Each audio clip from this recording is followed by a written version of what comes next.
საღამომშვიდობის თბილისის დროით ზუსტად 7 საათი ეთერში პოსტების მთავარი საინფორმაციო გამოშვება. მე ანა აშორდია ვარ, ახალ ამბებში ნახავთ.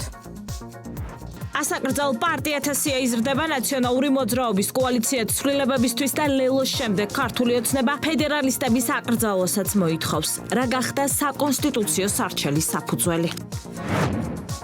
ანტისახელმწიფოებრივი მიზნის მქონე პარტიების აკრძალვის პროცესი და Deep State-ის სამოქმედო გეგმა საქართველოსთან მიმართებაში. რას პროგნოზირებს ზაზა შათირიშვილი? ფილოსოფოსის ვრცელი წერილის შესახებ გიყვებით რამდენიმე წუთში. დასრულდება თუ არა კოალიციური მართლობის შედეგად გამოწვეული რამდენიმე წლიანი პოლიტიკური კრიზისი ბულგარეთში. როგორია ბოლო 5 წელში ჩატარებული მერვე ვადამდელი საპარლამენტო არჩევნების შედეგები.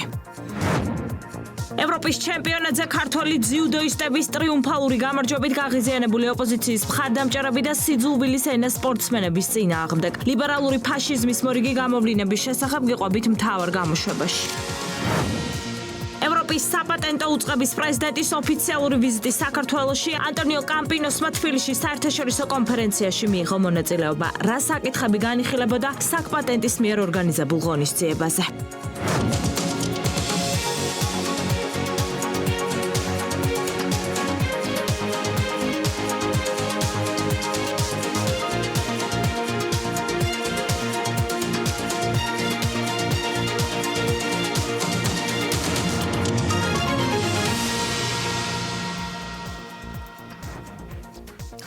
ანტისახელმწიფოებრივი მიზნის მქონე პარტიების აკრძალვა და სამართლებრივი პასუხისგება. ასაკრძალ პარტიათა სია იზრდება შესაბამისი სასარჩელო მოთხოვნით ქართულმა ოცნებამ საკონსტიტუციო სასამართლოს უკვე მიმართა. სახელმწიფოება გუნდი მიხეილ სააკაშვილის, ნიკა გვარამიას და მამუკა ხაზარაძის პარტიების გარდა ბოკერია ჩერგოლეიშვილის პარტიის აკრძალვასაც ითხოვს.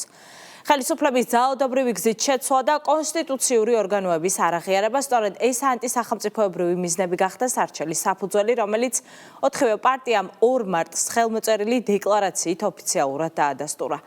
დღეს კი იგივე ღია თქვა თამარ ჩერგოლეიშვილმა, რითაც სარჩელის სამართლებრივი საფუძველი კიდევ უფრო გაამყარა. დარჩებიან თუ არა პოლიტიკის მიღმა რადიკალური მიზნის მქონე პარტიები, გადაწყვეტილება სარჩელის წარმოებაში მიღებიდან 9 თვის ვადაში გახდება ცნობილი. ნანუკა წითელაშვილი გიამბობთ. არაკონსტიტუციური პარტიების აკრძალვასთან დაკავშირებით ქართული ოცნების დაკორექტირებული სარჩელი უკვე საკონსტიტუციო სასამართლოშია. 99 დეპუტატის მიერ ხელმოწერილ სასარჩელო მოთხოვნაში ანტისახელმწიფოებრივი მიზნის მქონე პარტიების ჩამონათვალი გაზრდილია. ნაციონალური მოძრაობის კოალიცია ცვლილებებისთვის და დროასთან ერთად ქართული ოცნება პარტია ფედერალისტების აკრძალვასაც ითხოვს.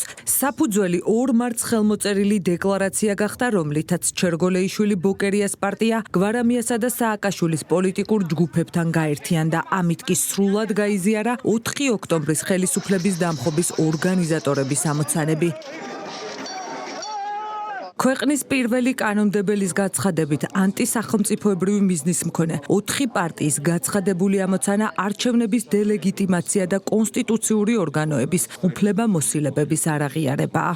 2 მარტს ხელმოწერილი დეკლარაციით რამდენიმე პარტიამ გაიზიარა ის სტრატეგიული ამოცანები, რაც მათ აქვთ, გაერთიანდნენ 4 ოქტომბრის ხელისუფლების დამხობის ორგანიზატორებთან და ამითაც გაიზიარეს მათ კიდევ ერთხელ ურთიერთ გაიზიარეს სტრატეგიული მიზნები, გადაცხადეს მათი ამოცანა, რომ მოხდეს არჩევნების დელეგიტიმაცია, რომ მოხდეს კონსტიტუციური ორგანოების უფლებამოსილებების არაღიარება. ვიცით, რომ ამ ალიანსის ლიდერები არიან მიხეილ სააკაშვილი, გიგა ბოკერია და ნიკა გვარამია. ეს არის 3 ნაციონალური მოძრაობის კრიმინალური რეჟიმის 3 მაღალჩინოსანი, რომელიც დღეს ამ კვლავ გაერთიანებული ნაციონალური მოძრაობის ალიანსის სახით ცდილობს, რომ ქვეყანა აქციოს მარიონეტულ სახელმწიფოს. ბოკერია სააკაშვილი გვარამიას ლიდერობით გაერთიანებული ოპოზიციური ალიანსის მიზნები, რომ მხოლოდ დესტაბილიზაცია ეს დღეს ერთმანეთის მიყოლებით კოალიციის წევრმა პარტიებმაც დაადასტურეს. თამარ ჩერგოლეიშვილი აღიარებს, რომ ფედერალისტების ერთადერთი მიზანი კონსტიტუციური ორგანოების უარყოფა, ნაციონალურ მოძრაობაში კი კვლავ დესტრუქციულ სცენარზე საუბრობენ. ფედერალისტები არანაირ ფორმალურ პროცესში ასეთ პირობებში მონაწილეობას არ ვაპირებთ. ამდენად არაფერი არ იცვლება. ჩვენ მოვაწერეთ ხელი პოლიტიკური პარტიების შეთანხმებას, რომელიც გულისხმობს ხელისუფლების არაღიარების პოლიტიკის გაგრძელებას. ერთადერთი არის ქართველი ხალხის წინააღმდეგობა, რომელიც მოიტანს შედეგს და ჩვენ მივიმუშაოთ ამაზე.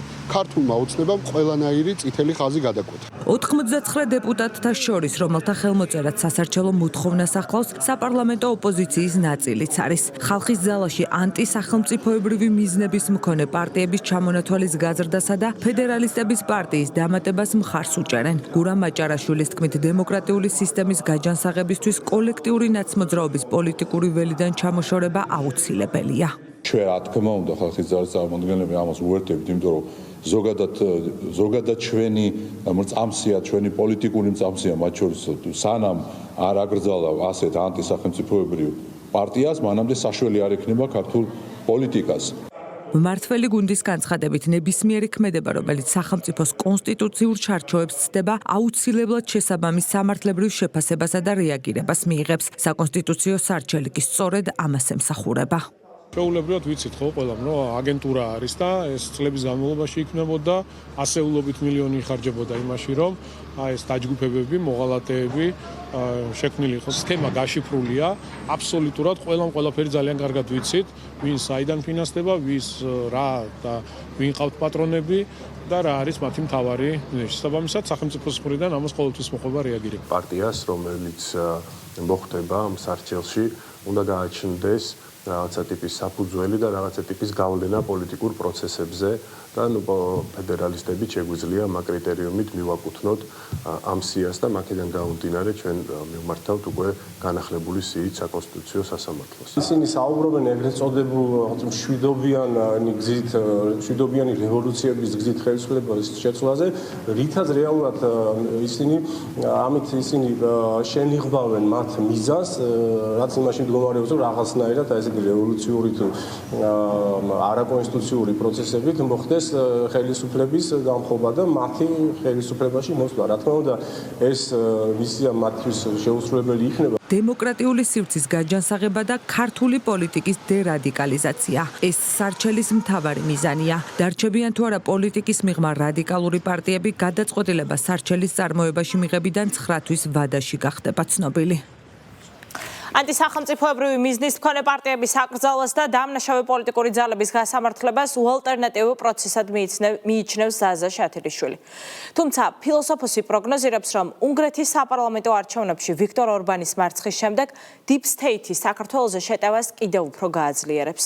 როგორც შათილიშვილი წერს, მოღალატეობრივი პარტიების აკრძალვა Deep State-ისთვის ხელისშემშლელი ფაქტორი არ იქნება, რადგან ვისი ხელით შეასრულებენ მთავარ მიზანს რევოლუციის გზით ხელისუფლების სათავეში მათზე დამორჩილებული ძალის მოყვანას მათთვის მნიშვნელობა არ აქვს. აქედან გამომდინარე, ფილოსოფოსი არ გამორიცხავს, რომ Deep State-მა პოლიტიკურ ველზე ახალი ძალა შემოიყვანოს და ამიტომ საზოგადოებას განსაკუთრებული სიფრთხილისკენ მოუწოდებს. რასუელიშვილი გიამბობთ. Deep State-ის გეგმები მათთვის არასასურველი მთავრობების წინააღმდეგ სახელმწიფოს პასუხები გარე ძალების შეტევებზე და მოსახლეობის როლი და მნიშვნელობა პროცესში. ზაზა შათილიშვილი ოლიგარქიული ოჯახების მიერ უნგრეთის საპარლამენტო არჩევნების შედეგებზე ზემოქმედებასა და მათ სამომავლო ნაბიჯებზე წერს. ფილოსოფოსის თქმით, ვიქტორ ორბანის დამარცხება Deep State-ის კარგად გათვლილი სცენარის ნაწილი იყო. კერძოდ, ბრიუსელის ბიუროკრატიასთან დაპირისპირებულ ორბანს მხარი შტატების ლიდერმა დაუჭირა, რომელიც ევროპელი მოსახლეობისთვის მისაღებ პერსონას აღარ წარმოადგენს. შედეგად შათილიშვილის განმარტებით ორბანის წინააღმდეგ Deep State-ი ორმაგ თამაშს თამაშობდა, რაც წარმატებით განახორციელა. უნგრეთის საპარლამენტო არჩევნებამდე ქართულ და არა მხოლოდ ქართულ საზოგადოებას შევთავაზე ანალიზი თუ როგორ მესახებოდა პროცესების განვითარება და ასევე ვრცლად ვისაუბრი ამერიკის შეერთებული შტატების მოქმედი ადმინისტრაციის მხრიდან ვიქტორ ორბანის მხარდაჭერის შესახებ, რაც თულად, მაგრამ საბოლოოდ ამოიხსნა, რომ კონტრპროდუქტიული შედეგისთვის იყო გამისნული. ყველაფერი სწორედ ისე მოხდა, როგორც წერილში იყო აღწერილი. ორბანმა სასტიკად წააგო, რამე თუ გლობალურ პრობლემებსა და სკანდალებში გახვეული ამერიკის შეერთებული შტატების ადმინისტრაციის გვერდში მას ხელისუფლების დათმობად დაუჯდა. ცხადია, სწორედ მსგავსი სცენარი იყო გათვლილი Deep State-ის, იგივე არაფორმალური ოლიგარქიული ოჯახების, იგივე გლობალური ომის პარტიის მხრიდან და ძალიან დასანანია, რომ ორბანს არ იყო პოლიტიკური და რაციონალური გამჭრიახობა, რათა ოლიგარქიული ოჯახების მიერ კარგად დაგეგმილი და საკმაოდ ნიჭიერი შემსრულებლის ტრამპის მიერ თავს მოხვეული გეგმა მისთვის უნგრულ ვატერლოოდ არ გადაქცეულიყო. ის ფაქტი, რომ ამერიკის შეერთებული შტატების პრეზიდენტს თავისთავად კი მისთვის დავალებების მიმცემ ოლიგარქიულ ოჯახებს ორბანის თავიდან მოშორება ჰქონდათ განზრახული, არ დაუმალავს დონალდ ტრამპს. არჩევნებში დამარცხებისთანავე მან ვიქტორ ორბანი ყოფილ მეგობრად მოიხსენია და ისეთი კმაყოფილებით ჩარეცხა, წარბიც კი არ შეუხრია. პარალელურად ახალი პრემიერი შეაქო და მასთან პროდუქტიული თანამშრომლობა დააანონსა. ეს არის სწორედ გლობალური ომის პარტიის ხელწერა, რომლისთვისაც არ არსებობს პოლიტიკაში მეგობრები და მოკავშირეები. არსებობენ მხოლოდ მორჩილი და დავალების შემსრულებელი მარიონეტები, ხოლო ურჩ-მოთამაშეებს, რომლებიც Deep State-ის გეგმებს ვერ გაშიფრავენ და მათ ხაფანგებს ვერ გაუმკლავდებიან, სწორედ ორბანის მსგავსი ბედი ელოდებათ. ზაზა შათირიშვილი აღნიშნავს, რომ უნგრეთში გამარჯვების შემდეგ Deep State-ი საქართველოზე შეტევას გაორმაგებული ენერგიით გააგრძელებს, რადგან მათ ინტერესებში გლობალური ძალებისგან დამოუკიდებელი სახელმწიფოს არსებობა არ შედის. ფილოსოფოსის თქმით, კრიმინალური პოლიტიკური პარტიების აკრძალვა ქართული საზოგადოების დაკვეთას წარმოადგენს. საზოგადოების წარმოდგენით მათი განეიტრალებით ქვეყანა ქაოსისგან დაისვენებს, თუმცა ეს ფუჭი იმედია, რადგან ოლიგარქიული ოჯახების მიზანს ქვეყნის ხელისუფლების მარიონეტებით ჩანაცვლება წარმოადგენს. ცხადია, უნგრეთში ჩატარებული წარმატებული სპეცოპერაციის და მათ მითითებებს დაუმორჩილებელი ორბანის მოცილების შემდეგ ოლიგარქიული ოჯახების საქართველოზე შეტევას გაორმაგებული ენერგიით გააგრძელებენ. თამამად შემიძლია ვთქვა და პასუხი ვაგო საკუთარ სიტყვებზე, რომ დღეს თუ რომელიმე ქვეყანა არის სუვერენული და დამოუკიდებელი გლობალური ომის პარტიის გავლენებისგან, ერთ-ერთი სწორედ საქართველოა და ამიტომაც ვარ დარწმუნებული. ზეწოლა ჩვენს ქვეყანასა და ხალხის მიერ არჩეულ ხელისუფლებაზე კიდევ უფრო გაძლიერდება. ქართული საზოგადოების უდიდესი ნაწილი იმედის თვალით შეჰყურებს იმ პროცესებს, რომელიც დღეს სამართლებრივ სივრცეში მიმდინარეობს და რომელმაც ლოგიკური თვალსაზრისით კრიმინალური პოლიტიკური პარტიების აკრძალვა და მოღალატე აგენტურული პოლიტიკოსების მკაცრი სამართლებრივი სასჯელი უნდა განაპირობოს. ცხადია, ამ გზას ალტერნატივა არ აქვს. ხელისუფლება ხალხის წინაშე ვალდებულია, რომ პასუხი აგებინოს დამნაშავე პოლიტიკურ ძალას, რომელიც ჯერ ხელისუფლების პირობებში, ხოლო შემდეგ ოპოზიციიდან არასვენებდა ამ ქვეყანას. ჰქონდა გადატრიალების არაერთი მცდელობა და ღიად დაუფარავად ემსახურება Deep State-ის ინტერესებს. ჩვენი საზოგადოების უდიდესი ნაწილი გულწრფელად ფიქრობს, რომ ამ ბანდიტების განეიტრალებით ქვეყანა ერთხელ და სამუდამოდ დაისვენებს გამუდმებული ქაოსისგან, მაგრამ სამწუხაროდ მინდა ჩვენს მოსახლეობას ვუთხრა, რომ ეს ფუჭი იმედია, რომელსაც საფუძველი არ გააჩნია. ზემოთ ვახსენე, რომ საბედნიეროდ გაშიფრული გვაქვს გლობალური ომის პარტიის, იგივე Deep State-ის მოქმედების ფორმულა და ამიტომ დანამდვილებით შემიძლია გითხრათ, რომ ოლიგარქიული ოჯახების მხრიდან საქართველოსთან ზავი მორიგება, მოლაპარაკება არ იქნება. არ იქნება ერთადერთი მიზეზის გამო. მათი უმთავრესი მიზანია ქვეყანა იმართებოდეს მარიონეტების, მათთან დაქვემდებარებული პაიკების ხელით და როგორც საქართველოს, ასევე მისი ხალხი ემსახურებოდეს ოლიგარქიული ოჯახების ინტერესს. საბედნიეროდ მოქმედი პოლიტიკური გუნდი მსგავს ნაბიჯს არასოდეს გადადგამს, რაც განმსაზღვრელია მხოლოდ ერთი შინაარსის ხვალინტელი დღის. გაგრძელდება გარედან დაუნდობელი შემოტევა საქართველოსზე. ფილოსოფოსი აღნიშნავს, რომ Deep State-ი ქვეყანაში კრიმინალი პოლიტიკოსების განეიტრალებასა და პარტიების აკრძალვას ახალი მორჩილი ოპოზიციონერი ლიდერების შექმნას დაუპირისპირებს და ხალხის მოსატყუებელ რესურსს სწორედ ამაზე დახარჯავს. შესაბამისად, ზაზა შათირიშვილი საზოგადოებას მიმდინარე პოლიტიკურ პროცესებზე ყურადღებით დაკვირვებისკენ მოუწოდებს, ასევე ვარაუდობს, რომ შესაძლოა ოლიგარქიულმა ოჯახებმა ერთი შეხედვით კრიმინალი პოლიტიკოსებისგან დამოუკიდებელი პოლიტიკური სუბიექტი გამოაჩინონ, რომელიც რეალურად Deep State-ის მითითებების შემსრულებელი იქნება. როგორც ფილოსოფოსი უსვამს ხაზს, მნიშვნელოვანია, რომ გარე თავდასხმების პარალელურად ქვეყანას ეროვნული ხელისუფლება ყავს, რომელსაც ზურგს მოსახლეობის უმრავლესობა უმაგრებს. რაც შეეხება კრიმინალი პოლიტიკოსების განეიტრალებას, პარტიების აკრძალვას და ღიად მოღალატე მტერთან კოლაბორაციონისტი ფიგურების სამართლებრივ სასჯელს. ეს ნაბიჯი გლობალური ომის პარტიას მცირედითაც კი ვერ შეუშლის ხელს. ოლიგარქიული ოჯახებისთვის სასიცოცხლოდ მნიშვნელოვან საკვებს წარმოადგენს პოლარიზაცია და რადიკალიზაცია, რაც საბოლოოდ რევოლუციით და კანონიერი ხელისუფლების დამხობით უნდა დასრულდეს, ხოლო ამ გზას რომელი მარიონეტის ხელით გაივლიან, მათთვის საერთოდ უმნიშვნელოა. სახელებსა და გვარებს deep state-ისთვის მნიშვნელობა არ აქვს, ისევე როგორც უმნიშვნელოა მათთვის ადამიანი, პიროვნება. ისინი პასპორტით ქართველ ოპოზიციონერ პოლიტიკოსებს განიხილავენ როგორც ინსტრუმენტს მათი ამოცანების შესრულების. არ იქნება ერთი, იქნება მეორე, მესამე და ასე შემდეგ. სამწუხაროდ, ისევე როგორც ჰაერს არ დაელევა მტვრის ნაწილაკი, ჩვენს ქვეყანასაც არ დაელევა მოღალატეთა ახალი ნაკადი. სწორედ ამიტომ არავის უნდა ჰქონდეს ილუზია, რომ ჩვენი ქვეყანა ასე მარტივად დაისვენებს და სამშვიდობოს კავა. ბოროტ ძალას, რომელსაც საქართველოს დამონება დამორჩილება და საკუთარი მიზნებისთვის გამოყენება უნდა, არ აინტერესებს რომელი აგენტი იქნება ქვეყნის სათავეში. მათთვის მთავარია მოაშოროს ეროვნული ხელისუფლება და ქვეყანა წარსულში დააბრუნოს. ამ ღალატზე ხელის მომწერი ხალხი კი ქვეყანაში მუდმივად გამოჩნდება. აიკრძალება ნაციონალური მოძრაობა, შექმნიან ახალ პარტიას და ყველა რესურს ახალი პარტიისკენ გადაისვრიან. გასამართლდება სააკაშვილი. პრობლემა არ არის.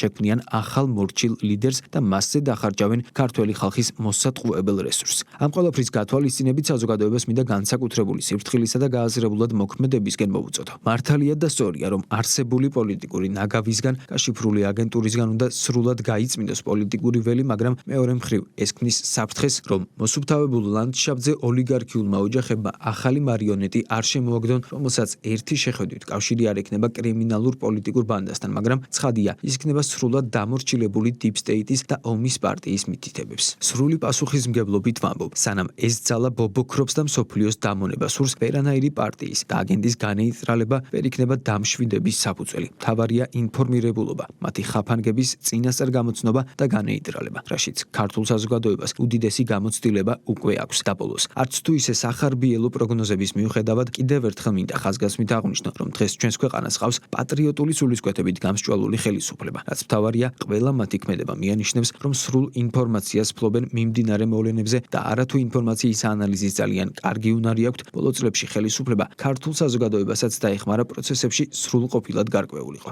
დღეს ჩვენი მოსახლეობის აბსოლუტურმა უმრავლესობამ ზუსტად იცის რა ძალა ებრძვის საქართველოს. ამიტომ წამს, რომ გლობალური ომის პარტიის გაუჩერებელი მცდელობების მიუხედავად კვლავ დაიმონონ საქართველოს პოლიტიკური გუნდი არათუ გაუმკლავდება ამ სირთულეებს, ქართველი ხალხის სახით იმხელა რესურსი და ენერგია აქვს, რომ ქვეყნის შეუქცევადი განვითარება კიდევ უფრო მაღალი ტემპით გაგრძელდება. ზაზა შათირიშვილის შეფასებით საზოგადოების უმრავლესობა მიმდინარე მოვლენებსა და მოსალოდნელ რისკებს სათანადოდ აფასებს, რაც მათ ინფორმირებულობაზე მეტყველებს. ნაცოპოზიცია გეგმას არ ღალატობს, რევოლუციის ჩავარდნილი მცდელობების მიუხედავად რადიკალები ერთადერთ ხსნას ისევ არეულობის პროვოცირებაში ხედავენ, ინსტრუქციებს კი ტრადიციულად უცხოელისგან იღებენ. ტელეკომპანია იმედის ინფორმაციით იგორ ბლაჟევიჩმა ტრეინინგები უკვე ჩაუტარა მოძრაობის, წერტილის, ფარისა და მომავლის აკადემიის წარმომადგენლებს. თუმცა კონკრეტულად რას ასწავლის ევროკომისიის მიერ დაფინანსებული ორგანიზაციის ლიდერი NGO-ს სექტორის წარმომადგენლებს, ტრეინინგის მონაწილეები მედიის კითხვებს არ პასუხობენ. მართალი გუნდი კი ქვეყნის გარედან ორგანიზებულ არეულობის მცდელობებზე საუბრობს, რომლის მიზანიც ძალადობის წახალისება და დემოკრატიის ხელყოფაა. საუმე გობრონიძე გიამბობთ. ერთ კვირაზე მეტია, რაც რევოლუციური პროცესების მზადების შესახებ უცხოელი ტრენერის ავტორობით ჩატარებული გასაიდუმლოებული ტრენინგების მონაწილეები ყველა შესაძლო გზით გაურბიან მედიის კითხვებს. რატომ არ ასაჯაროვებენ საზოგადოებისთვის ტრენინგის შინაარსს და რას ასწავლის მათ? პრაღის სამოქალაქო საზოგადოების ცენტრის ლიდერი, ფარი, წერტილი და მომავლის აკადემია, ტელეკომპანია იმედის ინფორმაციით. ეს ის ორგანიზაციებია, რომელთა წარმომადგენლებმაც დავით გუნაშვილმა და გიორგი ეკალაძემ ქუჩის ოპოზიციასთან ერთად იგორ ბლაჟევიჩისგან მითითებები უკვე მიიღეს. რატომ გაურბიან კითხვებს, თუ დასამალი არაფერი აქვთ? ამას მმართველი გუნდისთვის მარტივი ახსნა აქვს. უცხოური ფული და უცხოელი სპეცსამსახურების მიერ დაწერილი რევოლუციური სცენარი ოპოზიციის პოლიტიკური დღესწესრიგის გზამკვლევი აქამდეც არა ერთხელ ყოფილა. ფაქტებს იხსენებს შავა პაპუაშვილი და პირდაპირ ასახელებს საქართველოს სუვერენიტეტის წინააღმდეგ წარმოებული მორიგი კამპანიის წყაროს ბრიუსელს. პრაღის სამოქალაქო საზოგადოების ცენტრი, რომლის ლიდერმაც ოპოზიციას და მოკავშირე ორგანიზაციებს 10-მდე ტრენინგი უკვე ჩაუტარა, დაფინანსებას სწორედ ევროკომისიისგან იღებს და ეს მათივე ოფიციალურ ვებგვერდზე წერია. ეს ყველაფერი ხდება ევროკავშირის ტერიტორიიდან. ევროკავშირის ტერიტორია დღეს იქცა სხვა ქვეყნების სუვერენიტეტზე თავდასხმის წყაროთ. გასაგებია, რომ ის ნდობა, რომელიც ჩამოშალა თავად ბრიუსელმა ქართული ხალხის თვალში საკუთარი თავის მიმართ, ამ ნდობას წლები დაჭირდება, რომ აღადგინონ ეს დროება, მით უმეტეს, როდესაც ვხედავთ და ამ ბლაჟევიჩიც კიდევ ერთხელ ვიტყვი, ღია წყაროებიდანაც რაც ჩანს, პრაღის ცენტრი რაც არის, ფინანსდება ევროკომისიის ფულით. ჩემთვის საკმაოდ ნათელია, რომ ეს არის ჩვეულებრივი სპეცსამსახურების პროექტი და იცით თქვენ, რომ სახელმწიფო უსაფრთხოების სამსახური აკვირდება ამ პროცესს, ასე რომ ყველაფერზე დარწმუნებული ვარ, რომ ინფორმირებულია სახელმწიფო უსაფრთხოების სამსახური და შესაბამის ზომებსაც იღებს. ეს არის ჩვეულებრივი სპეცსამსახურების მიერ დაგეგმილი ოპერაცია საქართველოს წინააღმდეგ, როგორც ის იყო აკერმანის შემთხვევაში, ახლა ბლაჟევიჩი და სხვები. და ამისი ეჭვი, რა თქმა უნდა, ძალიან რეალური არის. უბრალოდ კარგია, რომ არ იმალება ესეთ რაღაცა, ესეც გაკვეთილი უნდა იყოს, მე მგონი, სხვა ქვეყნების სპეცსამსახურებისთვის, რომ ასეთი მავნებლობა საქართველოში არ იმალება. მიუხედავად იმისა, რომ საქართველოს წინააღმდეგ დაგეგმილი ოპერაციაც და მონაწილეებიც მხილებულია, ჩეხი ტრენერის და ოპოზიციის იდეოლოგიური თანხვედრა კი სოციალური ქსელებითაც მარტივად დასტურდება. დღეს ნაციონალურ მოძრაობაში ისევ ამტკიცებენ, რომ იგორ ბლაჟევიჩს არ იცნობენ. არ ვიცნობ ამ ადამიანს და შესაბამისად ცხადია, რომ ჩვენი პოლიტიკური პარტია არ არის მსგავსი ტიპის რაღაცებში არ არის. კანოსის ტრენინგები, პიტერ აკერმანის სემინარები, ჯინ შარპის ტექნოლოგიები, სხვადასხვა დროს ნაცოპოზიცია რევოლუციურ სცენარებთან და მეთოდებთან ერთად რევოლუციების მოწყობის სპეციალისტებსაც ცვლიდა, თუმცა უცვლელი იყო მიზანი არეულობის გზით ხელისუფლებაში მოსვლა. სახელისუფლებო გუნდი დარწმუნებულია, რომ საქართველოში არეულობის მორიგი მცდელობაც ახალი მენტორის პირობებშიც ისეთივე წარუმატებელი იქნება, როგორც წინა ხუთი. გვახსოვს, როგორ იფუთებოდა აღნიშნული ტრენინგები, რომ თითქოს რაღაც მძიმესენით დაავადებული ბავშვების ტრენინგები უნდა ჩაეტარებინათ, ამისთვის ფულს იღებდნენ და რეალურად იქ საუბარი მიმდინარეობდა რევოლუციურ სცენარზე, ვინ როგორ უნდა იმოქმედოს, რა პროცესები უნდა წარიმართოს და ასე შემდეგ. იგივე არის ახლაც, ხო, ეს ქვეყნის მტრები არ ჩერდებიან, ცდილობენ, რომ პოლარიზაცია კიდევ უფრო გააღრმავონ, ცდილობენ იმას, რომ ხალხი ერთმანეთს დააპირისპირონ, მაგრამ სახელმწიფოს სამსახურები არიან მოწოდების სიმაღლეზე და ვინც კი რაიმე კანონდარღვევას ჩაიდებს, ამას მოხდება ძალიან მყისიერი და მკაცრი რეაგირება. 1000 თავის გამართლება მოვისმინეთ, იყო თუ არა ბლაჟევიჩი მათი ტრენერი, არიგებდა თუ არა და აძლევდა თუ არა ინსტრუქციებს. რა თქმა უნდა, ადგილობრივ აგენტურას არანაირი სურვილი არ აქვს, რომ გაამჟღავნონ თავისი ტრენერი და იმ ინსტრუქციების მიმცემი, რომლის შესაბამისადაც ისინი მოქმედებენ, ეს აკერმანი იქნებოდა თუ ახლა ბლაჟევიჩი, არანაირად არ იცვლება საერთო მოცემულობა, ადგილობრივი აგენტურა ხელმძღვანელობს გარედან წამოსული მითითებებით, ხელმძღვანელობს იმ ინსტრუქციებით, რომელსაც გარედან უწერენ და სახელმძღვანელოებად აწვდიან, თუმცა კიდევ ერთხელ ვიცით, რომ ეს ინსტრუქციები არის წაგებული ომი მათთვის და ქართულმა ხალხმა ამ ყველაფერზე დიდი ხანია უკვე თქვა უარი. ყველა ეს აქტორი რითი გამოირჩევა, ხო გამოირჩევა იმითი, რომ სახელი აქვთ მოხვეჭილი რევოლუციური სცენარების დაგეგმვაში და ეხლა კონკრეტულად ეს ბატონი ჩეხეთიდან ასრულებს ზუსტად იგივე მისიას რადიკალური ოპოზიციისთვის. და ეს რა თქმა უნდა არავის არ უყვირს, ხო, ბოლო 4 წლის განმავლობაში ჩვენ უკვე რამდენიმე რევოლუციის სცენარი ვიხილეთ და საბედნიეროდ ჩვენს ქვეყანაში სახელმწიფო უსაფრთხოების სამსახური, ჩვენი შინაგან საქმეთა სამინისტრო, ძალოვანი უწყებები მოწოდების სიმაღლეზე არიან და რა თქმა უნდა ყველაფერზე ფლობენ ინფორმაციას და არ დაუშვებენ არანაირ არეულობაში. იგორ ბლაჟევიჩი ქუჩის ოპოზიციასთან და მათთან დაკავშირებულ ორგანიზაციებთან რევოლუციური პროცესებისთვის მოსამზადებლად ტრენინგების ჩატარებას განაგრძობს, თუმცა ოპოზიციის უკანონო სურვილები შესაბამისი სამსახურების მაღალ დონეზე მუშაობის შედეგად მხოლოდ სურვილებად რჩება. ბლაჟევიჩის ხელმძღვანელობით დაგეგმილ არეულობაზე, მათ შორის უცხოელი კოლეგების მხრიდან ინფორმაცია აქვს სახელმწიფო უსაფრთხოების სამსახურს, რომელიც საკითხზე სამართლებრივ რეაგირებას აწარმოებს. დიუშენის კუნთოვანი დისტროფიის სამკურნალო პრეპარატი, რომელიც კვლევებით დადასტურებულ რისკებს შეიცავს და დაფიქსირებულია ფატალური შემთხვევებიც. შტატების სურსათისა და მედიკამენტების სააგენტო ელევიდისის გამოყენებასთან დაკავშირებით მკაცრ გაფრთხილებას გასცემს. საუბარია მძიმე გვერდით ეფექტებზე, მათ შორის ღვიძლის სერიოზულ დაზიანებაზე. სწორედ ამ დიაგნოზით გარდაიცვალა აღნიშნული პრეპარატის მიღების შემდეგ ამერიკაში დიუშენის სინდრომის მქონე 8 წლის გოგონა. ეს კი ფატალური შემთხვევა უთხოვის პირველი ფაქტი არ არის. სწორედ არსებული საფრთხეების გათვალისწინებით სახელმწიფო დიუშენის კუნთოვანი დისტროფიით დაავადებული მშობლების მიერ მოთხოვნილი ექსპერიმენტული მედიკამენტის ქვეყანაში შემოტანას სარისკოდ მიიჩნევს. საერთაშორისო პრეცედენტებიდან გამომდინარე მოსაოდნელ საფრთხეებზე საუბრობენ ექსპერტებიც. დეტალები ჩვენ სიუჟეტში. ფატალური შემთხვევები და მძიმე გვერდითი ეფექტები ამ საფუძვლებით ჯერ კიდევ ექსპერიმენტულ ეტაპზე მყოფ პრეპარატირებიდის საერთაშორისო მარეგულირებლების საფრთხის შემცველად აცხადებენ. დიუშენის კუნთოვანი დისტროფიის სამკურნალო მედიკამენტზე კონტროლი და შეზღუდვები მას შემდეგ გამკაცრდა, რაც რამდენიმე მოზარდის გარდაცვალების შემთხვევა დაფიქსირდა.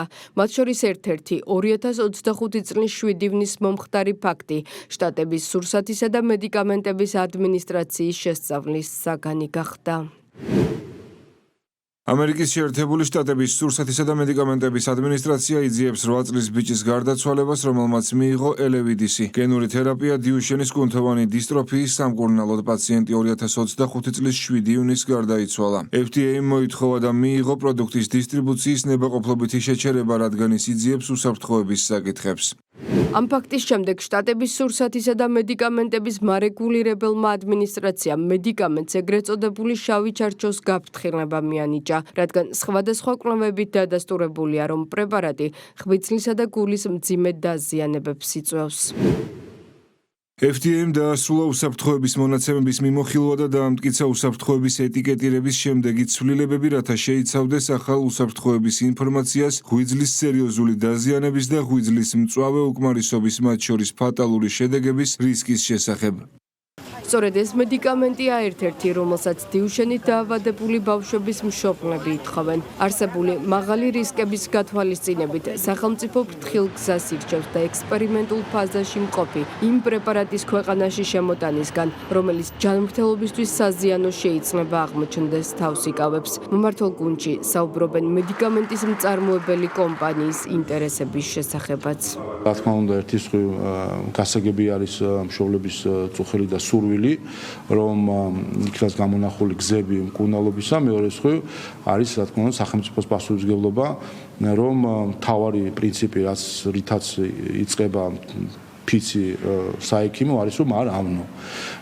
ისე არ უნდა ჩაერიოს ექიმი, რომ უარესი შედეგი გამოიწვიოს. ამიტომ, რა თქმა უნდა, ეს ვრცელდება სახელმწიფოზეც, და აქედან გამომდინარე, ასე უყურებს სახელმწიფო ამ ყველაფერს. აქ მნიშვნელოვანი არის პროფესიული ხედვა საექიმო ექიმების და სამედიცინო სფეროს წარმომადგენლების და მსოფლიო გამოცდილების გათვალისწინებით. მთლიანად ამ სურათში იკვეთება, რომ არიან ადამიანები, წამლის მწარმოებელი კომპანიები თუ დაინტერესებული პირები, მათ შორის პარტიული ტელევიზიები, ვინც ამ საკითხს განსაკუთრებულ და მავნებლურ პოლიტიკურ ასპექტს ანიჭებენ და ამ ყველაფრისგან ქმნიან მათთვის საინტერესო სანახაობას.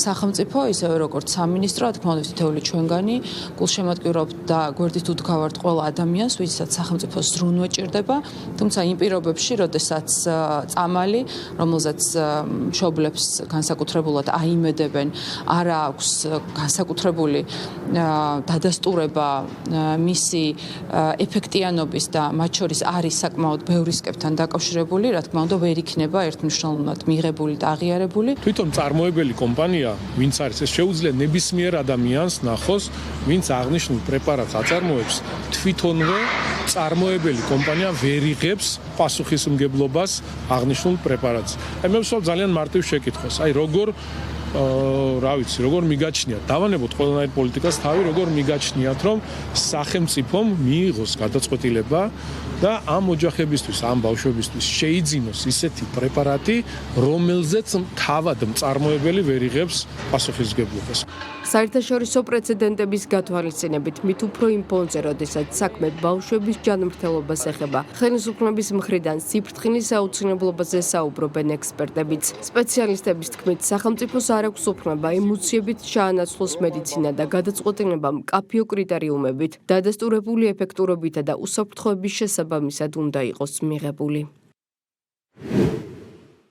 ყოველრთულ სიტუაციას აქვს თავისი საერთაშორისო პრეცედენტი და ანალოგი მათ შორის სამედიცინო ხასიათის იმას, რაც გგონია, რომ სწორედ აქ ხდება პირველად, სადღაც უკვე ჰქონია ადგილი და ამ გამოცდილების გათვალისწინება აუცილებელია მით უმეტეს იმ შემთხვევაში, როდესაც საქმე ეხება ბავშვების ჯანმრთელობას. სახელმწიფოს არ აქვს უფლება ემოციებით ჩაანაცვლოს მედიცინა წინა ხელისუფლების დროს. აქონდროპლაზიის თემამ უკვე აჩვენა, რა შედეგამდე მიჰყავს ბრმად მიღებულ პოლიტიკურ გადაწყვეტილებებს მილიონები დაიხარჯა საზოგადოებრივი ზეწოლის ქვეშ, მაშინ როცა მტკიცებულებითი ბაზა იმდენად სუსტი იყო, რომ ვერაფრით ვერ გაამართლა მოლოდინები. დაფიქსირებულია მძიმე გვერდითი ეფექტებიც, მათ შორის ლეტალური შედეგების გამოც მსგავსი თერაპიები მკაცრი კონტროლისა და შეზღუდვების ქვეშ გამოიყენება. ეს არ არის სასწაულებრივი წამლები, ეს არის მაღალი რისკის მქონე ინოვაციური ტექნოლოგიები. აქედან გამომდინარე, მთავარი დასკვნა მარტივია, მოთხოვნა, რომ სახელმწიფომ იყიდოს ნებისმიერ ფასად არ არის ჯანდაცვის საკითხი. ეს არის დიდი ალბათობით მოსალოდნელი ტრაგედიის პოლიტიზირება. მსგავს კამპანიებს თითქმის ყველგან ერთი და იგივე ლოგიკა აქვს: მძიმე დიაგნოზი, ძლიერი ემოციური ზეწოლა ოჯახების მხრიდან და სახელმწიფოს დაყენება არჩევანის წინაშე, ან დახარჯოს ათეულობით მილიონი არასრულად დადასტურებულ თერაპიაზე, ან მიიღოს ბრალდება არაჰუმანურობაში. პასუხისმგებელი ხელისუფლება ვალდებულია იმოქმედოს სხვაგვარად, დაეყრდნოს მკაფიო კრიტერიუმებს, დადასტურებულ ეფექტურობას, მისაღებ უსაფრთხოებას და გამჭვირვალე საერთაშორისო პრაქტიკას. მოქმედი ხელისუფლების ფრთხილი პოზიციის მხარდაჭერა ამ საკითხში არ არის ცინიზმი, ეს არის პასუხისმგებლობა. სახელმწიფო ვერ დააფინანსებს გადაწყვეტილებებს, სადაც არ არსებობს მტკიცე მეცნიერული კონსენსუსი და სადაც რისკების შესაძლოა სარგებელს აღემატებოდეს. წინააღმდეგ შემთხვევაში ეს აღარ არის პაციენტების დახმარება, ეს არის ბიუჯეტის ხარჯზე ჩატარებული ძვირადღირებული და საშიში ექსპერიმენტი, რამაც შეიძლება პატარა ავადმყოფ პაციენტებში ლეტალური შემთხვევები გამოიწვიოს. როდესაც სასწორზე დგას არამხოლოდ ფინანსები, არამედ ადამიანების სიცოცხლე, პრინციპი უნდა იყოს მკაცრი და ერთმნიშვნელოვანი. ჯერ მტკიცებულებითი მედიცინა, შემდეგ სახელმწიფო ხარჯები. დიუშენით დაავადებული ბავშვების მშობლები სახელმწიფოს ქვეყანაში იმ მედიკამენტების შემოტანას თხოვენ, რომელიც რისკების შემცველია. ამ მოთხოვნით რამდენიმე დღეა მთავრობის ადმინისტრაციასთან საპროტესტო აქციას მართავენ. ბოლო 5 წელში ჩატარებული მერვე ვადამდელი საპარლამენტო არჩევნები ბულგარეთში და შედეგები, რომელიც კოალიციურ მმართველობასთან ერთად სავარაუდოდ რამდენიმე წლიან პოლიტიკურ კრიზისაც ასრულებს ქვეყანაში. არჩევნებში გამარჯვება ყოფილი პრეზიდენტის პარტიამ პროგრესულმა ბულგარეთმა მოიპოვა. რუმენ რადევის კოალიციას ნდობა ბულგარელი მოსახლეობის 45%-მა გამოუცხადა, რაც იმას ნიშნავს, რომ ქვეყანაში კოალიციური მმართველობა სრულდება და ახალ მთავრობას არჩევნებში გამარჯვებული ძალა ერთპიროვნულად დააკომპლექტებს.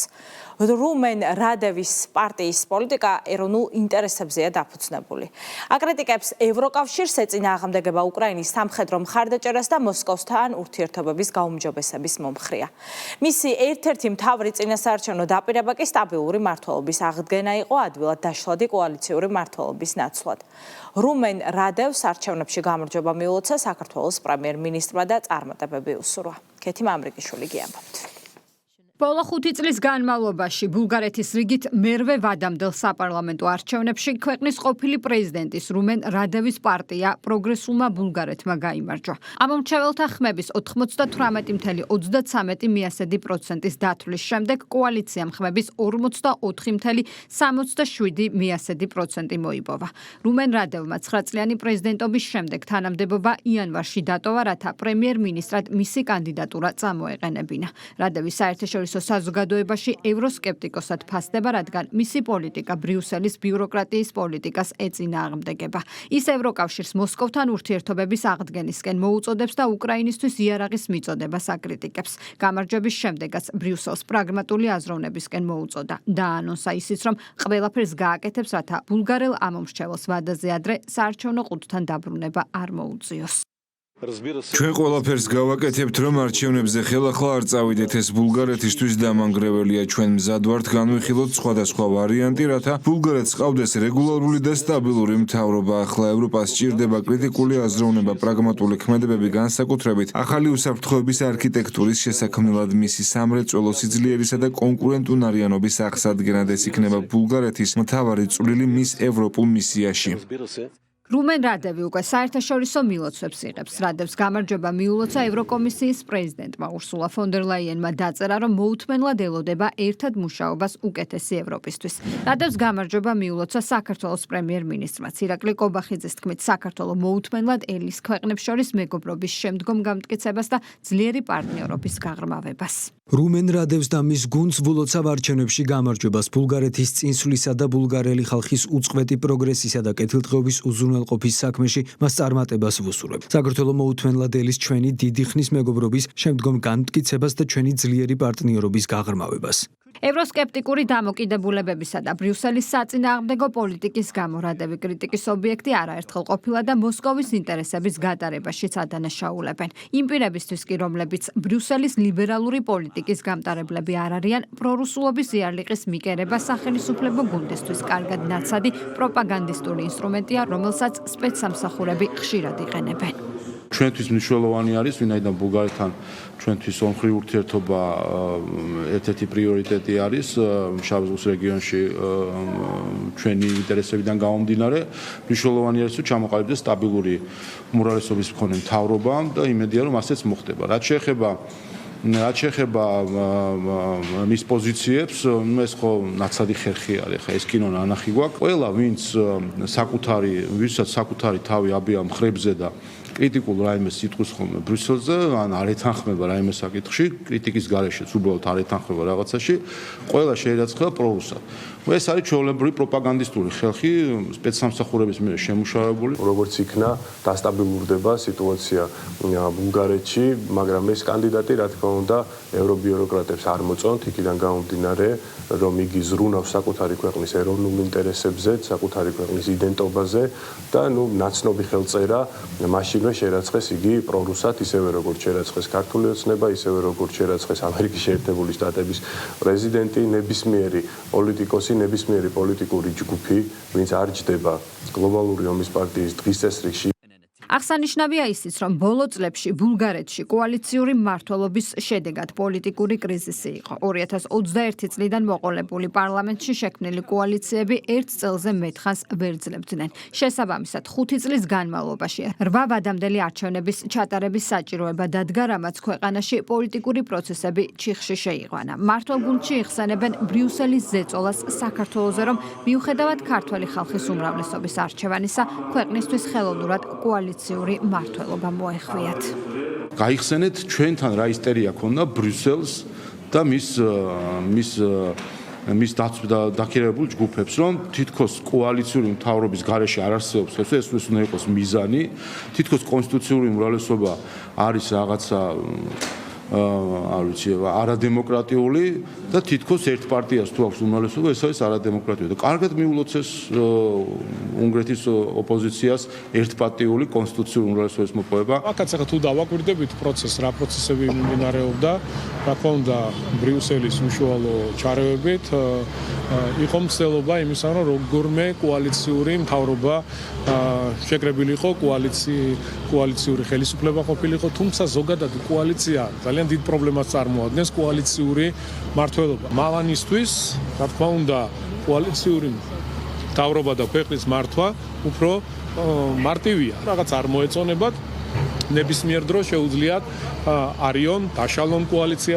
ახლა მთავარი კითხვაა, დასრულდება თუ არა ბულგარეთში პოლიტიკური კრიზისი, რომელიც კოალიციურმა მმართველობამ გამოიწვია. რუმენ რადევის პარტიის მიერ მოპოვებული ხმების რაოდენობა საკმარისია იმისათვის, რომ პარტიამ 240 ადგილიან პარლამენტში სულ მცირე 122 მანდატი მოიპოვოს და აბსოლუტური უმრავლესობა დააკომპლექტოს.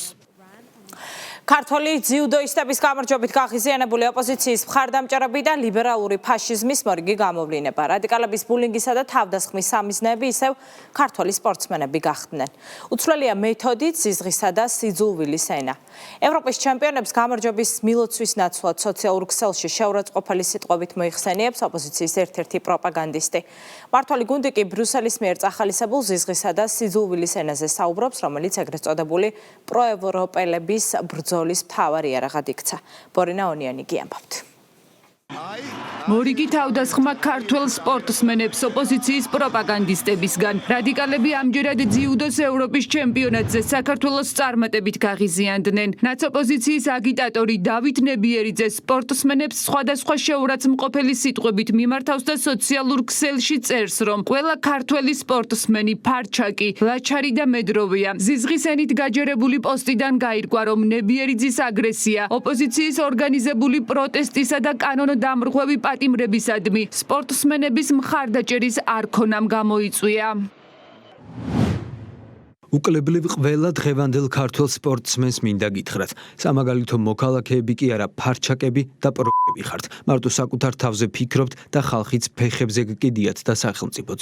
იმიტომ რომ თქვენი წარმატება მხოლოდ სპორტის ფარგლებში რჩება და საზოგადოებაში ლაჩრებით და მედროვეები ხართ. პირში გაჩრილი ოქროს მედლებით და ფულით ჯიბე გამოვსებული კაცუნები ხართ. ახლოსაც არ დგახართ ვაჟკაცობასთან. ნაცექსპერტ ნებიერიძის ამ განცხადებას საზოგადოებამ მკაცრი პასუხი უკვე გასცა. სოციალურ ქსელში ნაცოპოზიციისა და მათი მხარდამჭერების რეალურ სახეს არაერთი კომენტარი ამხელს. ფუირა ნაძირალა ხარ, ფულზე გაყიდული ეშმაკი შენ ხარ. მეტი საცოდაობა და ღვთისწყევლა რაღა გინდა, ბოღმით გამოჭმული აქვს გული, აღარაფერი ეშველება. ბოროტი ხარ, უზრდელი ამხელა კაცი, იმიტომ ძულხართ ქართველებს, არაფერი ქართული არ გიხარიათ. ვნახოთ სანამ იქნებით ქუჩაში. იშვიათად უსინდისო ვინმეა, ადამიანსაც ვერ ვუწოდებ. შენ უცხო ქვეყნის მონავ, ოდნავ ტვინი რომ გქონდეს, საერთოდ საქართველოს მიწაზე ფეხს არ უნდა ადგამდე. ქვეყნის მოძულე, დაქირავებულო ფარჩაკო არაკაცო, ჩარეცხილი ხარ და ბოღმითი გუდები. ჯერ რაც მაგ სპორტსმენებმა გაუკეთეს ქვეყანას, იმის 1000-ები გააკეთე და მერე შეგიძლია ბოღმა და ბოროტება დააბრეხო. შენისთან ლუზერების ადგილი სანაგვია და კიდაც ანწალება ახლოს. თავის დროზე ქართული გრამატიკა მაინც რომ გესწავლა, კარგი იქნებოდა, რას ერთში ოფლად და შრომად დაღვრილ ვაჟკაცებს ვფიქრობ გირჩევნია დაავადებული, წამალში ჩამალული თუ დაკარგული მომავალი თაობა. ასეთი ნაბიჭვრები რომ ხართ ნაცები, მიტომ ძულხართ ხალხს, მიზეს სხვაგან მოეწებთ. როგორ ზიდავს დედამიწა ამდენ ბოღმიან არსებას, ღმერთო უშველე ყველას. საზოგადოების რეაქციისგან განსხვავებულია შალვა ნათელაშვილის პოზიცია, რომელმაც ოპოზიციის პროპაგანდისტის შეურაცხმყოფელი განცხადება გააზიარა და საჯაროდ დაპოსტა, რომ დავით ნებიერიძეს ეთანხმება. უფრო მეტიც, TV პირველში სტუმრად მყოფმა ქართველი სახელოვანი სპორტსმენების წინააღმდეგ აგრესია პირდაპირ ეთერში გამოავლინა. ყველა ხისთავიანი უზნეო სქელკუნთა არსება, ვინც კი რაიმე ტიტული მოეპოვა, ტალახაძიდან დაწყებული, კობიაშვილით გაგრძელებული და პეტრიაშვილი დაგურგვინებული, ზის და წყვეტს ინტელექტუალური საგანმანათლებლო რეფორმის ბედს საქართველოში მოწინავე ტექნოლოგიების საფუძველზე. რა ტენდენცია და რას ემსახურება ქართველი სპორტსმენების შეურაცხყოფა? კითხვამ ნაცოპოზიციაში დაბნეულობა გამოიწვია. ლაშა ფარულავამ დავით ნებიერიძესთან თანამშრომლობა გვარამიას პარტიას გადააბარა, თუმცა დაავიწყდა, რომ სულ ახლა ხანს იმავე პარტიასთან ალიანსი შექმნეს. ჩვენ პოლიტიკის დონეზე გვაქვს პრობლემა და არა სპორტის დონეზე. ამიტომ კარგი იქნება თუ პოლიტიკაში ქართულ ოცნებას დავამარცხებთ და არა სპორტსმენებს იქ, სადაც ისინი წარმატებულები არიან. პროპაგანდისტი მაშინ რატომ უწოდებს ამ ადამიანებს ფარჩაკებს? ნაციონალურ მოძრაობას 10,000-ობით, 100,000-ობით მხარდამჭერი ყავს და აქტიური ადამიანი. ამიტომ ყველას განცხადებაზე ცხადია პოლიტიკა. დავით ნებიერიძე არ არის თქვენი მხარდამჭერი, ანუ ამას ამბობთ? დავით ნებიერიძე ბოლო არჩევნებზე, როგორც ვთქვით, ახლების მხარდამჭერი. არის თუ არა ეს ზიზღის ენა? ოპოზიციის პროპაგანდისტის მიერ სპორტსმენების შეურაცხყოფაზე დასმულ შეკითხვას პარლამენტის თავმჯდომარემ ამ კითხვით ვეუპასუხა. შალვა პაპუაშვილის განმარტებით, პროევროპულობა დღეს ძალადობასთან ასოცირდება. ის, ვინც თავს უწოდებს პროევროპულ ძალას, არის ძალა, რომელიც აფრქვევს ზიზღს და ეს შეძლო ბრიუსელმა საქართველოში, რომ საკუთარი თავი დააკავშირა ზიზღთან. ვეცახმებით, რომ ეს არის ზიზღის ენა? აი ბატონი იყო ნებიერიძის განცხადება წაიკითხა. არის თორე ზიზღის ენა. აი რა ვქნა ახლა, რა უპასუხო. დღეს ჩვენ ერთი რამეს უნდა დავინახოთ. დღეს ის ვინც თავს ეძახის პროევროპულ ძალას, არის ძალა, რომელიც აფრქვევს ზიზღს. აი ეს არის ტოლობის ნიშანი პროევროპულობასა და ზიზღს ძალადობას შორის. ეს შეძლო ჭყალებში ბრიუსელმა საქართველოში რომ საკუთარი თავი დააკავშირა ზიზღთან, ძალადობასთან, ანტიქართულობასთან. ასე რომ პასუხის მე მგონი პასუხის ღირსიც არ არის. პასუხი ასეთ ადამიანებს და ასეთ განცხადებებს პასუხს საბოლოო ჯამში ხალხი აძლევს ყველაზე კარგად. ნაცოპოზიციის ზიზღის ენა მმართველი გუნდისთვის ნაცნობი ხელწერაა. უმრავლესობის შეფასებით აგენტურა საზოგადოების გაყოფის მცდელობაშია და საქართველოს წარმატებას ვერ იტანს, რადგან ეს წარმატება არ ასოცირდება მათ რადიკალურ დღის წესრიგთან. თბილისის მერი განმარტავს, რომ ნებიერიძის მსგავსი ელემენტებისგან შეურაცხყოფა წარმატებულ ადამიანებს არ უნდა ეწყინოთ. მსგავსი ტიპის განცხადებებს მხოლოდ ისინი აკეთებენ, ვისაც ქვეყნისთვის სასიკეთო არაფერი გაუკეთებიათ და პირიქით მოღალატეობრივ საქმიანობაში არიან შემჩნეული. მიმდინარეობს მიზანმიმართული ბულინგი, შეურაცხყოფა და ვისგან? ადამიანებისგან, რომლებსაც საერთოდ ცხოვრებაში არაფერი არ გაუკეთებიათ ამ ქვეყნისთვის, ატარებენ და ატარებენ სხვა ქვეყნის ინტერესებს, ყველაფერს აკეთებენ ქვეყნის წინააღმდეგ.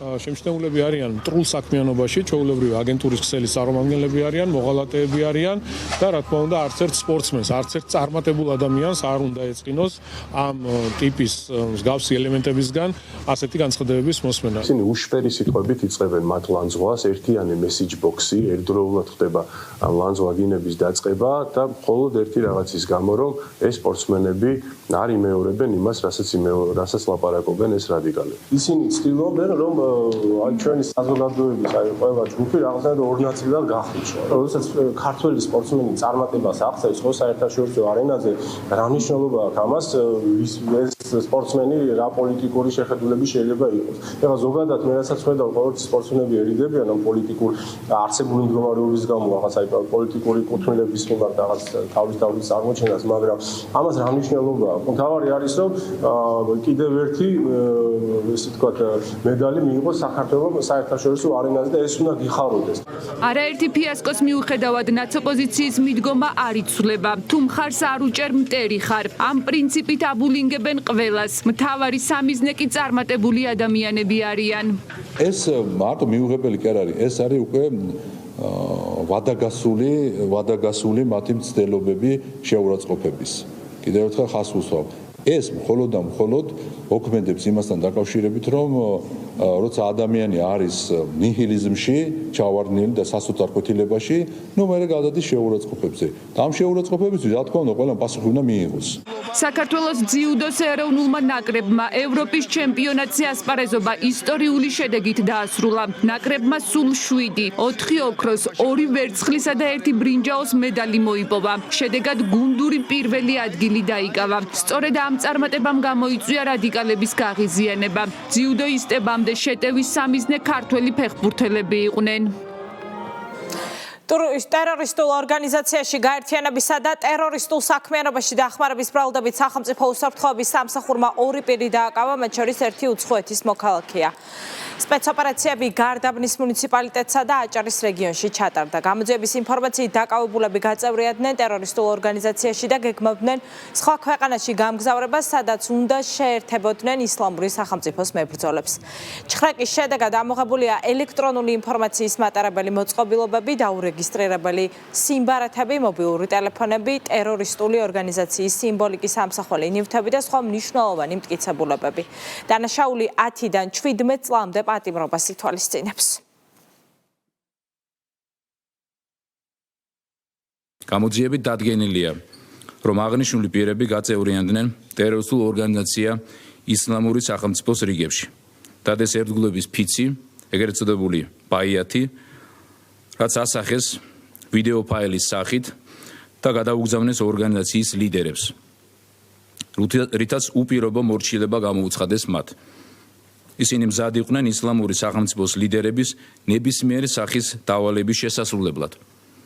გამოძიებით ასევე დგინდება, რომ დაკავებულები საქართველოსდან მიემგზავრებოდნენ სხვა ქვეყანაში, სადაც უნდა შეერთებოდნენ ისლამური სახელმწიფოს მებრძოლებს. საგამოძიებო მოქმედებების შედეგად ამოღებულია ელექტრონული ინფორმაციის მატარებელი მოწყობილობები, დაურეგისტრირებელი სიმბარათები, მობილური ტელეფონები, ტერორისტული ორგანიზაცია ისლამური სახელმწიფოს სიმბოლიკის ამსახველი ნივთები, ნიღბები, პირადი დოკუმენტები და საქმისთვის მნიშვნელობის მქონე სხვა მტკიცებულებები. აღნიშნულ ფაქტთან დაკავშირებით გამოძიება სისხლის სამართლის კოდექსის 322 მუხლით მიმდინარეობს, რაც უცხო ქვეყნის ტერორისტულ ორგანიზაციაში გაერთიანებას და ტერორისტულ საქმიანობაში დახმარებას გულისხმობს. დანაშაული საჯელის სახით 10-დან 17 წლამდე პატიმრობას ითვალისწინებს. მაღალი რანგის შეხვედრები და მონაწილეობა საერთაშორისო სავალუტო ფონდისა და მსოფლიო ბანკის საგაზაფხულო სესიებში ეროვნული ბანკის პრეზიდენტისა და ფინანსთა მინისტრის სამუშაო ვიზიტი ამერიკის შეერთებულ შტატებში დასრულდა. საქართველოს დელეგაციამ მსხვილი საერთაშორისო საინვესტიციო ფონდების წარმომადგენლებთან და ინვესტორებთან ერთად თანამშრომლობის გაფართოების შესახებ იმსჯელეს. განიხილეს ის პოტენციური პროექტებიც, რომლებზეც მსოფლიო ბანკთან ერთად მუშაობა უახლოეს პერიოდში დაიწყება. აღინიშნა, რომ საქართველოს ეკონომიკა რეგიონული და გლობალური გაურკვევლობის ფონზე ძლიერ მაჩვენებლებს აფიქსირებს. დეტალებით მარიამ რატიანი. სამომავლო თანამშრომლობის პერსპექტივები, ქვეყნის საინვესტიციო პოტენციალის, საერთაშორისო აღიარება და მაღალი რანგის ორმხრივი შეხვედრები. საქართველოს ეროვნული ბანკის პრეზიდენტი და ფინანსთა მინისტრი ამერიკის შეერთებულ შტატებში სამუშაო ვიზიტით იმყოფებოდნენ. დელეგაციამ მონაწილეობა ვაშინგტონში გამართულ საერთაშორისო სავალუტო ფონდისა და მსოფლიო ბანკის მიერ ორგანიზებულ საგაზაფხულო სესიაში მიიღო. ღონისძიებას საერთაშორისო სავალუტო ფონდისა და მსოფლიო ბანკის მმართველები, მსოფლიოს თითქმის ყველა საფინანსო სექტორის წარმომადგენლები, ფინანსთა მინისტრები და კერძო სექტორის აღმასრულებელი პირები ესწრებოდნენ. ღარებმა მსოფლიო ეკონომიკის პერსპექტივებზე, სიღარიბის დაძლევის გზებზე, ფინანსური ტექნოლოგიების განვითარებასა და სხვა გლობალურ მნიშვნელოვან საკითხებზე იმსჯელეს. სესიაში მონაწილეობის გარდა ქართულმა დელეგაციამ მაღალი რანგის შეხვედრებიც გამართა, სადაც საუბარი რეგიონალური თანამშრომლობის გაფართოების საკითხსაც შეეხო. საერთაშორისო სავალუტო ფონდის ხელმძღვანელობასთან, გლობალურ ინვესტორებთან თუ გაერთიანებული საამიროების ბანკის ხელმძღვანელთან შეხვედრისას ერთხმად აღინიშნებოდა, რომ რეგიონში მიმდინარე დაძაბული ვითარების ფონზე საქართველოს გამორჩეულად სტაბილური, ზარდი რეგიონალური ჰაბია. გამოვყოფ საერთაშორისო სავალუტო ფონდის ხელმძღვანელობასთან შეხვედრას, მათ შორის ჩვენი რეგიონალური დირექტორატის ხელმძღვანელობასთან, რომ ძალიან წინ არის წამოწეული რეგიონალური თანამშრომლობის საკითხები და საერთაშორისო სავალუტო ფონდი ძალიან კარგ პლატფორმას გვთავაზობს ჩვენ ამისთვის. რამოდენიმე მნიშვნელოვანი შეხვედრა გავმართეთ სხვადასხვა გლობალურ ინვესტორებთან, საინვესტიციო ფონდებთან. ინტერესი არის კვლავაც მზარდი. საუბარი იყო პირველ რიგში საქართველოს ეკონომიკის ძლიერი პოზიციების შეფასებაზე, ჩვენს მედეგობაზე. საყოველთაო შეფასებაა, რომ საქართველო არის ერთ-ერთი გამორჩეული ქვეყანა თავისი ეკონომიკური სტაბილურობით, თავისი პოლიტიკური სტაბილურობით, თავისი მიმზიდველობით. წარმოვჩინდით, როგორც უკვე მზარდი რეგიონალური ახალი ფინანსური ხაბი. ვიზიტის ფარგლებში ფინანსთა მინისტრმა შეხვედრები, როგორც საერთაშორისო სავალუტო ფონდის მაღალი რანგის წარმომადგენლებთან, ისე მსოფლიო ბანკის ოპერაციების მმართველ დირექტორთან, ევროპასა და ცენტრალურ აზიაში მსოფლიო ბანკის ვიცე-პრეზიდენტთან და მსოფლიო ბანკის აღმასრულებელ დირექტორთან გამართა, სადაც მხარეებმა არსებული თანამშრომლობის კიდევ უფრო მეტად გაღრმავება, სამომავლო გეგმები და შუა დერეფნის როლის გაძლიერების საკითხები განიხილეს. ჩვენ მიმოვიხილეთ ის პოტენციური პროექტები, რომლებზეც ჩვენ მუშაობას დავიწყებ უკვე უახლოეს კვირეებში.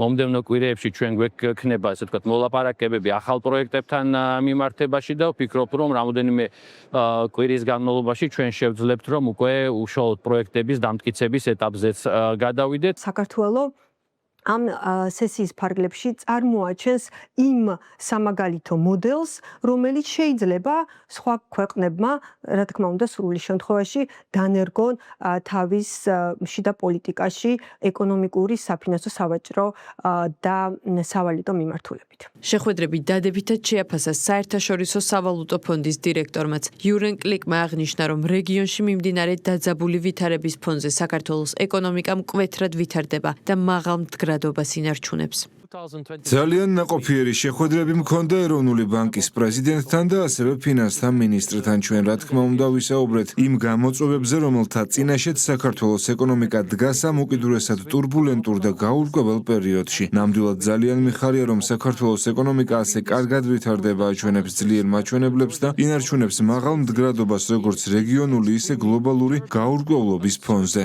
ვიზიტი დასრულებულია. საქართველოს ეროვნული ბანკის დირექტორი და ფინანსთა მინისტრი შეერთებული შტატების დედაქალაქში ერთი კვირის განმავლობაში იმყოფებოდნენ. ევროპის საპატენტო უწყების პრეზიდენტის ოფიციალურ ვიზიტის საქართველოში ანტონიო კამპინოსმა თბილისში საერთაშორისო კონფერენციაში მიიღო მონაწილეობა, რომელიც საკპატენტის ორგანიზებით გაიმართა. კვლევებიდან შედეგებამდე პატენტების როლი ახალი ტექნოლოგიების გავრცელებასა და გამოყენებაში. განიხილეს თუ როგორ შეიძლება იქცნეს სამეცნიერო კვლევების შედეგები რეალურ პროდუქტებად და რა მნიშვნელობა აქვს ცოდნას თანამედროვე ეკონომიკაში. კონფერენცია მთავრობის ადმინისტრაციის ხელმძღვანელმა გახსნა. მონაწილეებს სიტყვით მიმართა ევროპის საპატენტო უწყების პრეზიდენტმაც, რომელმაც საკპატენტის მუშაობა დადებითად შეაფასა. თეკლა ბესტავაშვილი გიამბობთ. თბილისი კიდევ ერთხელ გახდა ინოვაციებისა და ტექნოლოგიური განვითარების დისკუსიის ცენტრი. საერთაშორისო კონფერენცია ერთ მთავარ საკითხს მიეძღვნა, როგორ გადაიქცეს სამეცნიერო და კვლევითი საქმიანობის შედეგები რეალურ პროდუქტებად და რა როლი აქვს ცოდნას თანამედროვე ეკონომიკაში. განსაკუთრებული ყურადღება დაეთმო პატენტს, როგორც სამართლებრივი დაცვის მექანიზმს, რომელიც ამცირებს კომერციულ რისკებს და ზრდის შანსს, რომ ტექნოლოგია წარმატებით დაინერგოს ბაზარზე. კონფერენცია მთავრობის ადმინისტრაციის უფროსმა ლევან ჟორჟოლიანმა ყურადღება გაამახვილა ინტელექტუალური საკუთრების სფეროში არსებულ საკანონმდებლო რეგულაციებზე. პატენტი წარმოადგენს არა მხოლოდ სამართლებრივ მექანიზმს, არამედ ეკონომიკური პოლიტიკის მნიშვნელოვან ინსტრუმენტს, რომელიც ქმნის პროგნოზირებად და სანდო გარემოს ინოვატორებისთვის, ბიზნესისთვის და ინვესტორებისთვის. საპატენტო სისტემა არ ემსახურება მხოლოდ უფლებების მინიჭებას, იგი ასევე წარმოადგენს ტექნიკური ცოდნის გავრცელების მნიშვნელოვან წყაროს, რადგან საპატენტო დაცვის სანაცვლოდ ხდება გამოგონების სავალდებულო გამჟღავნება, რაც ქმნის ღია ტექნიკურ ბაზას ინოვაციების შემდგომი განვითარებისა და ტექნოლოგიების გადაცემის. საერთაშორისო კონფერენციაში ევროპის საპატენტო უწყების პრეზიდენტი მონაწილეობდა. ანტონიო კამპინოსი საქართველოში ოფიციალური ვიზიტით იმყოფება. კონფერენციაზე გამოსვლისას მან ყურადღება გაამახვილა საერთაშორისო თანამშრომლობის მნიშვნელობაზე და აღნიშნა, რომ საქართველოში ევროპული პატენტების ვალიდაციის სისტემის ამოქმედება ქვეყნის ინოვაციური განვითარების მიმართულებით მნიშვნელოვან ნაბიჯს წარმოადგენს. ტექნოლოგიების გადაცემა, უცხოური ინვესტიციები და ახალი ტექნოლოგიების განვითარება დამოკიდებულია ძლიერ კვლევაზე, ინტელექტუალური საკუთრების სფეროს პროფესიონალებსა და მყარ სამართლებრივ ჩარჩოებზე. პატენტები და ჩვენი ვალიდაციის შეთანხმება სამართლებრივი სიცხადისა და პროგნოზირებადობის, ასევე მკაფიო პროფესიული სტანდარტების უზრუნველყოფით ხელს უწყობს მკვლევარებს, უნივერსიტეტებს, მცირე საშუალო და დიდ ბიზნესსა და ინდივიდუალურ გამომგონებლებს, რომ იდეები გადაიტანონ ლაბორატორიიდან ბაზარზე. კონფერენციამ სახელმწიფო უწყებები, აკადემიური სექტორი და საერთაშორისო პარტნიორები გააერთიანა. ინოვაციური ეკოსისტემის განვითარებასა და სამეცნიერო კვლევითი პოლიტიკის ძირითად პრიორიტეტებზე ისაუბრა პარლამენტის თავმჯდომარის მოადგილე. ნინო წილოსანმა დამსწრე საზოგადოებას სიტყვით მიმართა და ქვეყნის განვითარებაში აკადემიური სექტორის მნიშვნელობაზე ისაუბრა. კონფერენცია არის ნამდვილად დადასტურება იმისა, რომ საკპატენტო და მთლიანად ჩვენი ქართული სისტემა არის ევროპული საპატენტო სისტემის ნაწილი, რა თქმა უნდა, პატენტის კომერციალიზაცია და მისი დაცვა ეს არის სახელმწიფოს ვალდებულება, ამისთვის შესაბამისი საკანონმდებლო ცვლილებებიდან დაწყებული მისი რეალურად აღსრულების ნაწილშიც ჩვენ ძალიან კარგი პოზიციონირება გვიკავია, ამიტომ დღევანდელი კონფერენცია ალბათ კიდევ უფრო მეტ საინტერესო იდეებს წარმოშობს. საერთაშორისო კონფერენცია საკპატენტის ორგანიზებით გაიმართა. საპატენტო საქმიანობის გაძლიერებასა და ინტელექტუალური საკუთრების დაცვის თანამედროვე მექანიზმებზე ისაუბრა საკპატენტის თავმჯდომარემ. საქართველოში ჩვენ მრავალმხრივი რეფორმა განვახორციელეთ, დაწყებული საკანონმდებლო ცვლილებებით დამთავრებული ინფორმაციული თანამედროვე ტექნოლოგიების დანერგვით, რის შედეგადაც ჩვენ მივახციეთ უკვე 2024 წელს, რომ საქართველოში მივიღეთ ევროპული პატენტის ვალიდაცია, რაც იმას ნიშნავს, რომ ევროპული პატენტი ისეთივე ვალიდურია საქართველოში, როგორც ევროკავშირის ნებისმიერ ქვეყანაში, ხოლო უკვე გასულ წელს დეკემბერში ჩვენ მიმართეთ ევროპის საპატენტო უწყებას საქართველოს წევრობის თხოვნით და 4 თვის შემდეგ ევროპის საპატენტო უწყების პრეზიდენტის ვიზიტი საქართველოში ვფიქრობ, რომ ეს არის ძალიან ნათელი და მკაფიო გამოხატულება ერთი მხრივ იმ რეფორმების სწორად ობიექტურად შეფასებისა და აღიარების. კონფერენციის ფარგლებში გაიმართა პანელური დისკუსიებიც. ღონისძიების გახსნამდე კი საკპატენტის თავმჯდომარეს სოსო გიორგაძეს, განათლების მეცნიერებისა და ახალგაზრდობის მინისტრს გივი მიქანაძესა და ანტონიო კამპინოსს შორის შეხვედრა შედგა. რეკლამის დრო პირდაპირ ეთერში რამდენიმე წუთში დაგიბრუნდებით.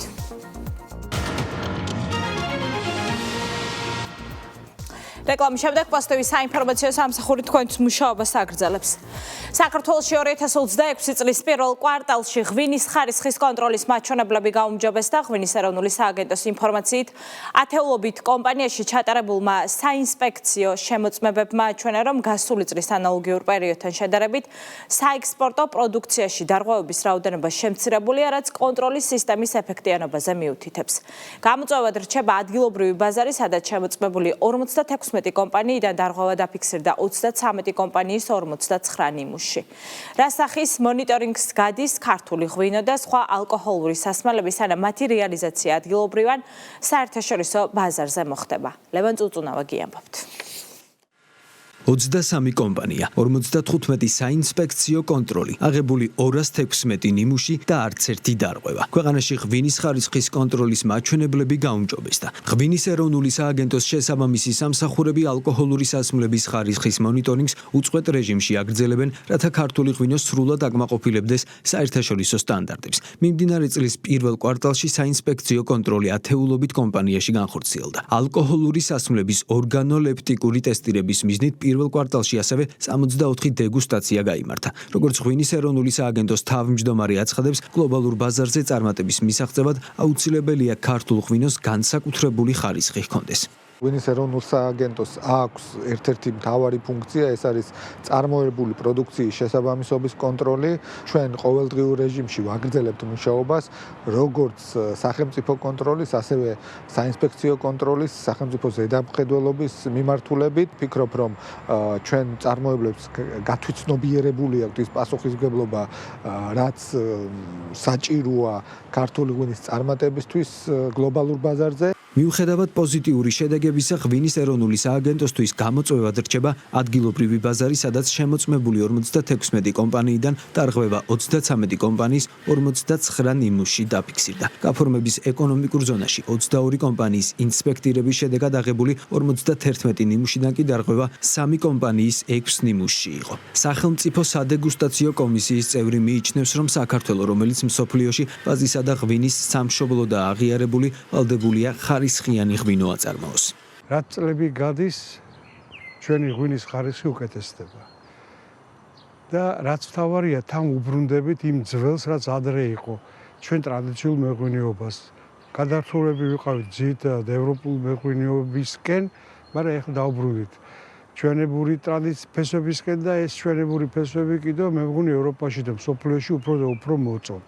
ხარისხიანი ღვინის ბაზისი ხარისხიანი ყურძენია, ამბობენ სახელმწიფო სადეგუსტაციო კომისიაში. მიაჩნიათ, რომ დღეს ქვეყანაში გამოწვევა კვალიფიციური მევენახეების დეფიციტია. კომისიის წევრი აცხადებს, რომ ამ მიმართულებით შესაბამისი ცოდნის გაზიარებას დიდი ყურადღება უნდა მიექცეს.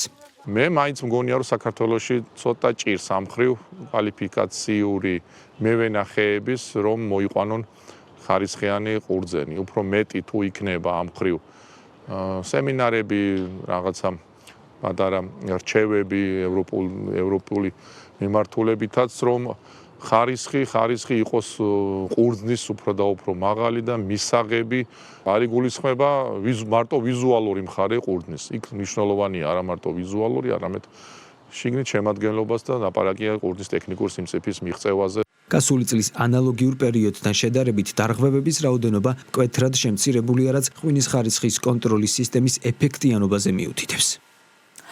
კლასიკური კონცერტები ბათუმში ხვალიდან 24 აპრილის ჩათვლით ბათუმი საერთაშორისო ფესტივალს უმასპინძლებს 4 დღის განმავლობაში. მსოფლიო დონის მუსიკოსების მონაწილეობით მსმენელს დაუვიწყარი მუსიკალური თავგადასავალი ელოდება. მაყურებლის წინაშე თანამედროვე აკადემიური სცენის გამორჩეული პიანისტი ელენ მერსიე და შვედი ვირტუოზი მევიოლინე დანიელ ლოზოკოვიჩი წარდგებიან. გალა საღამოები ბათუმის დრამატულ თეატრში გაიმართება. პროექტი აჭარის მთავრობისა და კულტურის სამინისტროს მხარდაჭერით ხორციელდება. ეს არის ახალი ფორმატი კლასიკური კონცერტები, რომელსაც ეყრება საფუძველი ხვალ, შედგება ამჯერად 4 კონცერტისგან, რომელიც არის 2 სიმფონიური და 2 კამერული კონცერტი. ეს არის საშუალება ძალიან კარგი იმისათვის, რომ ჩვენი რეგიონი გავიდეს უფრო მეტად საერთაშორისო მასშტაბით. მართლმადიდებლობის საპარლამენტო შორისო ასამბლეის ხელმძღვანელი პირები საპატრიარქოში იმყოფებოდნენ. სტუმრები საპატრიარქო ტახტის მოსაყდრემ სენაკისა და ჩხოროწყუს მიტროპოლიტმა შიო მიიღო. დელეგაციის წევრებმა კათოლიკოს პატრიარქის გარდაცვალების გამო სამძიმარი კიდევ ერთხელ გამოხატეს და ხაზი გაუსვეს საქართველოს ეკლესიის მეთაურის 8 წლსა და უდიდეს საერთაშორისო ავტორიტეტს. მხარებმა ქრისტიანულ ფასეულობებზე ასამბლეის მუშაობის სპეციფიკასა და საქართველოში სამუშაო ვიზიტზე ისაუბრეს. შეხვედრას ესწრებოდნენ საკანონმდებლო ორგანოს წევრებიც. Thank you very much, distinguished Irakli. აღინიშნა მათ მიერ განსაკუთრებულად პატრიარქის 8 წელი, ისინი ადრე შეხვედრიან უწმინდეს და უნეტარეს და ძალიან კარგად ახსოვთ ეს მოგონებები. ასევე დაიგეგმა შემდგომი ღონისძიებები, თქვენ იცით, შემოდგომას 1700 წლის თავთან დაკავშირებით სხვადასხვა ღონისძიებები ჩატარდება ჩვენთან და ამასთან დაკავშირებით ერთობლივი მრავალი ღონისძიება იქნება ამ ორგანიზაციასა და ჩვენს შორის ერთობლივად შესრულებული. მორწმუნე ხალხის სიყვარული გარდაცვლილი პატრიარქის მიმართ განსაკუთრებულად გამოიხატა მისი დაკრძალვის ცერემონიაზე 100,000-ობით მორწმუნის დასწრებით. ამავდროულად პატრიარქ ილია მეორის ავტორიტეტსა და სულიერ ნათებას მართლმადიდებლურ სამყაროში დიდი მნიშვნელობა აქვს, რაც ასევე გამოიხატა იმით, რომ დაკრძალვის მსახურებას ხელმძღვანელობდა ყოვლად უწმინდესი მსოფლიო პატრიარქი ბართლომეოსი. ასევე გსურს გამოვხატოთ ჩვენი გულწრფელი მადლობა საქართველოს პარლამენტის მიმართ, რომელიც მას პინძლობს ჩვენი ორგანიზაციის საერთაშორისო სამდივნოს. ეს ყოფას TV საინფორმაციო გამოშვება 7 საათზე. მე ხვალამდე გემშვიდობებით, ნახვამდის.